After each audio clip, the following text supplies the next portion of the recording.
پیغمبر ویل دا خلک الله ته ګران خلک دی په منځ کې راغورځېږي د لوږې د وجې نه. د بانډچیانو خبره دا وه د ناپوهه خلکو. پیغمبر اوس څه وایي؟ اوس د پیغمبر فیصلې ته غوږ کېده. الله نبی فرمایي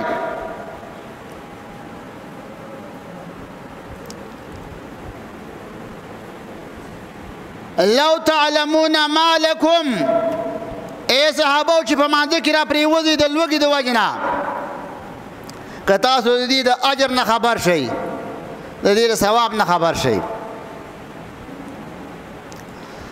لازدادوا جوعنا وحاجتنا، وای تاسو به نورم لوږه زیاته کوي، موږ د نورم وږي یو. دا د پیغمبر فیصله ده. د مخکینو خلکو فیصله هغې ویل دا لیوني دي. پیغمبر ویل دا خلک الله ته ګران خلک دی په منځه کې راغورځېږي د لوږې د وجې نه.